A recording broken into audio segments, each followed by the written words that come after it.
नमस्कार, मैं रवीश कुमार। 2025 ने सही से पकाया छकाया भी, लेकिन एक मामले में ज्यादा पका दिया। पॉडकास्ट के मामले में इतना पॉडकास्ट 21वीं सदी के किसी भी साल में ना दिखाई दिया ना सुनाई दिया। इसके पहले तक आमने सामने के फॉर्मेट में सवाल जवाब होते थे, जिसे आप इंटरव्यू के नाम से जानते थे, जिसमें कोई पत्रकार पूछता था सवाल, लेकिन अब पूछना गायब हो गया तो इंटरव्यू का मजा भी खत्म हो गया। आपने देखना बंद कर दिया। इंटरव्यू से माहौल अब नहीं बनता, उल्टा हल्ला हो जाने लगता है कि आम कैसे खाते हैं। पूछने के नाम पर यही बचा था तो किसी बाग में चले जाते, वहां जैसे चाहते आम खा लेते।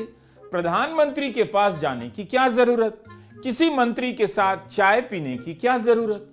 तो 2025 में यह रास्ता निकाला गया। आमने सामने का इंटरव्यू बंद, इंटरव्यू में आमना सामना बंद। अब होगी आपस की बातचीत।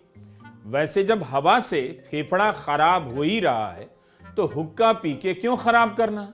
लेकिन पॉडकास्ट पर जब भी मेरी नजर पड़ती थी, मुझे दो लोग हुक्का पीते नजर आते थे। जैसे गांव में सर्दी के दिनों में दरवाजे के बाहर दो बुजुर्ग हुक्का गुड़गुड़ा रहे हों और बगल में भैंस दोनों को हुक्का पीते देख रही हो। ये हानिकारक होता है। मैं बस पॉडकास्ट में दो लोगों के हुक्का पीने का उदाहरण दे रहा हूं। पाइप हटाकर माइक लगाकर दो लोग गुड़गुड़ाने लगे हैं तो आपने देखा ही होगा इस तरह से। लेकिन जेंजी ने कहां देखा होगा, इसलिए जेंजी भी देख लें। अगर उनके मम्मी पापा छठ में जनरल बोगी में लदाकर कुचाकर बिहार नहीं जाते हैं और दिल्ली मुंबई में ही छठ मनाते हैं, तो उन्हें मान लेना चाहिए कि वे अब जेंजी हो गए हैं। उन्होंने गांव नहीं देखा और गांव में आज भी दो लोग इस तरह से किसी के दालान पर हुक्का पीते हैं, उन्हें पता नहीं है। वैसे दिल्ली के गांव में भी इस पाइप के साथ लोग आपको दिख जाएंगे, जिसे देखते ही अब पॉडकास्ट की माइक की याद आ जाती है। इसीलिए आपको इसकी मिसाल दी, वरना यह स्वास्थ्य के लिए हानिकारक तो होता ही है। तो 2025 में लोगों ने पाइप की जगह माइक लगा दी और लगे आपस में बातें करने। जैसे गर्मी के दिनों में दो पड़ोसी शाम को दरवाजे के बाहर पानी पटाने के बाद बैठकर वहीं बातें कर रहे हों। आराम आराम से बातें चल रही हैं। एकदम ठीक इसी मॉडल पर बन गया पॉडकास्ट। है तो काफी पुराना, मगर 2025 में चल गया थोड़ा ज्यादा। हर आदमी पॉडकास्ट करने लगा। जो नहीं कर रहा था वो करने की प्लानिंग कर रहा था। ब्रॉडकास्ट टेलीकास्ट के बाद पॉडकास्ट। सबने दो दो कुर्सियां मंगाई। बैंक्वेट हॉल में दूल्हा दुल्हन के लिए जो ऊंची वाली कुर्सी रखी जाती है, जिससे बाद में कथा सुनाने वाले बाबाओं ने भी अपना ली, वही कुर्सी लौट कर आई पॉडकास्ट के सेट पर।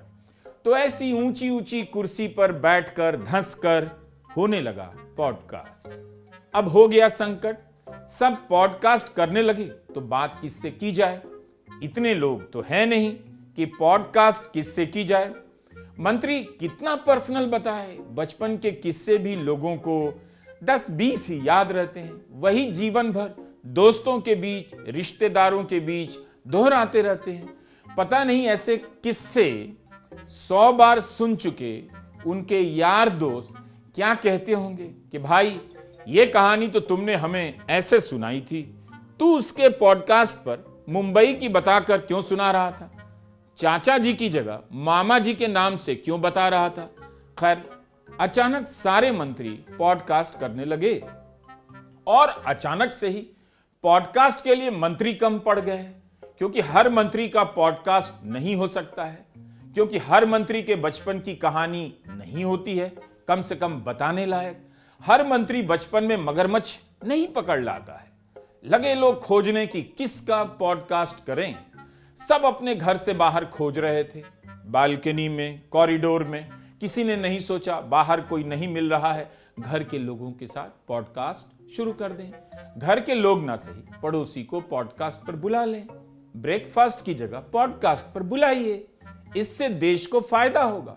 ये जो व्हाट्सएप ग्रुप के अंकिल हैं, जो इतिहासकार से लेकर जियोपॉलिटिक्स के एक्सपर्ट बन गए हैं, उन सबको चांस मिलेगा और हम लोग भी देखेंगे कौन कौन लोग 10 साल में हिस्टोरियन बने हैं।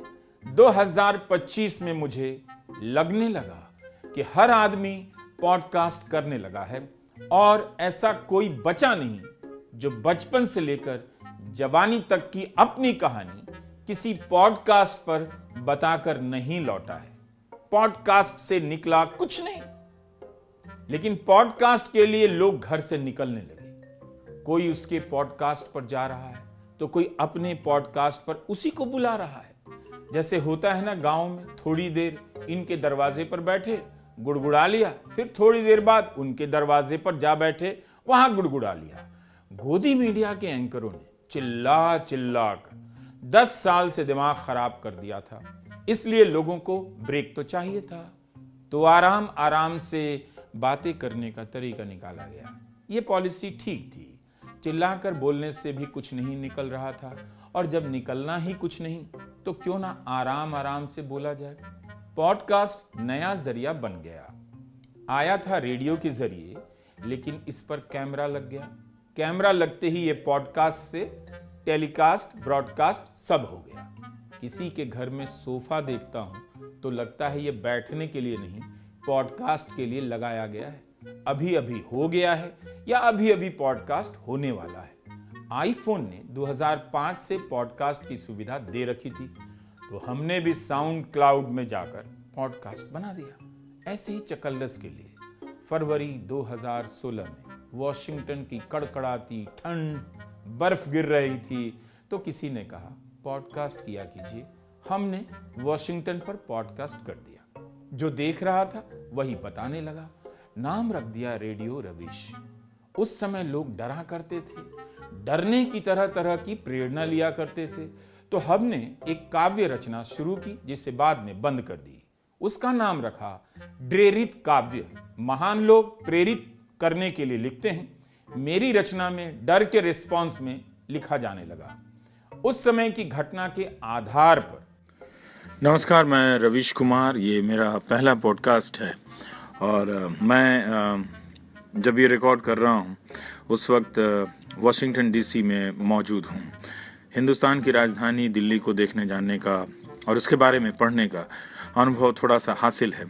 वॉशिंगटन डीसी पहली बार आया हूँ और लोकतंत्र का सबसे बड़े लोकतंत्र का दावा करने वाले दो मुल्कों की ये दो राजधानियाँ, इनके बीच की संस्थाओं, व्यवस्थाओं को लेकर तुलना करने का जी चाहा। दुनिया में पॉडकास्ट क्या है, कैसे आया, अब क्या है, उसके बारे में क्या ही बताएं। जिन्हें सुनना है सुन ही रहे हैं, लेकिन जिस तरह से टीवी चैनलों में पॉडकास्ट को घुसाया गया है, मेरी बातचीत वहीं तक लिमिटेड है।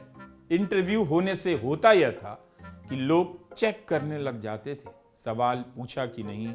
सवाल नहीं पूछा कहने लग जाते थे, धत्तेरे की ये कोई इंटरव्यू है, पत्रकार लगता बिक गया है। तो गोदी एंकरों को पॉडकास्ट ने आकर बचा लिया। पॉडकास्ट के जरिए खुद को रिवाइव करने की कोशिश करने लगे। पॉडकास्ट के सेट पर इस तरह से बैठने लगे कि उम्मीद ही खत्म हो जाती थी कि सवाल भी पूछने वाले हैं। सब कुछ गुड सेंस में, गुड ह्यूमर के साथ पूछा जाने लगा और बातचीत चलने लगी, चलती चली जा रही है। लगता है जिस मेहमान के पास गोदी एंकर पॉडकास्ट का सामान लेकर गया है उसे कोई जल्दी नहीं, एंकर को भी जल्दी नहीं, वक्ता को कहीं जाना नहीं और गोदी एंकर को जल्दी निपटाकर दफ्तर भी नहीं जाना। बस बातचीत चली जा रही है, चली जा रही है। बीच बीच में आंखें चमकाई जा रही हैं, सवाल पूछते हुए इधर उधर देखा जा रहा है, नजरों को घुमाया जा रहा है, हाथों को बीच बीच में इधर ऊपर नीचे इधर उधर किया जा रहा है। किसी बात पर हैरानी जताई जा रही है, हाँ हाँ किया जा रहा है। ओ की आवाज भी आ जाती है। कितना क्यूट है, स्वीट है, क्योंकि पॉडकास्ट में क्यूट बातें ही निकल कर आती हैं, स्वीट भी आ जाती है।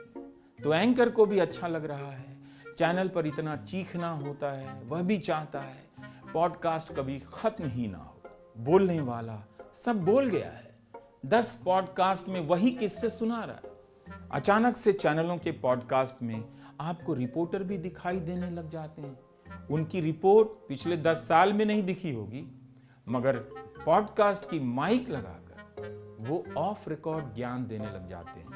कौन सी बड़ी स्टोरी ब्रेक की ये पता नहीं चलेगा। ये पता तब चलेगा जब आप reporters collective, scroll, wire, news laundry की वेबसाइट देखेंगे, श्री गिरीश जलिहल की रिपोर्ट देखेंगे, आयुषी कार की रिपोर्ट देखेंगे, बसंत कुमार की रिपोर्ट देखेंगे। तब पता चलेगा इनकी रिपोर्टिंग क्या होती है और रिपोर्टर जो पॉडकास्ट कर रहे हैं उन्होंने कोई रिपोर्टिंग की है या नहीं।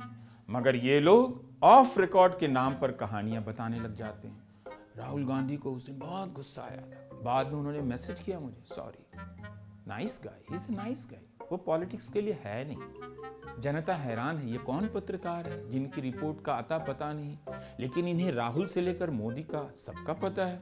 तो पॉडकास्ट ने कोशिश तो की कि जिस दौर में सोना इतना महंगा हो गया और पत्रकार एकदम सस्ता, उसी दौर में पत्रकारिता के स्टैंडर्ड को 24 कैरेट का नकली ही सही बनाते हैं, पॉडकास्ट पर बुलाते हैं। तो पॉडकास्ट का नया होलोग्राम बनाया गया। ये फायदा हुआ 2025 में, लेकिन इससे भी कुछ निकला नहीं। लोग बोर हो गए। मेरी चिंता दूसरी है।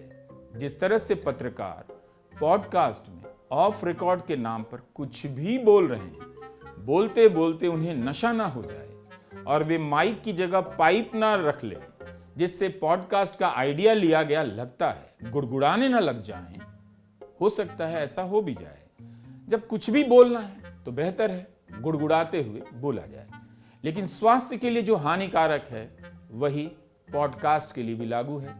यह पत्रकारिता के लिए हानिकारक है। हर पॉडकास्ट पर लिखा होना चाहिए, यह जो पॉडकास्ट देख रहे हैं वह पत्रकारिता के लिए हानिकारक है। गोदी मीडिया पॉडकास्ट के नाम पर गरम समोसे की जगह मलाई रबड़ी पेश कर रहा है। एक से वजन बढ़ सकता है, मगर दूसरे से डायबिटीज तय है। तो आप अपना अपना देख लीजिए।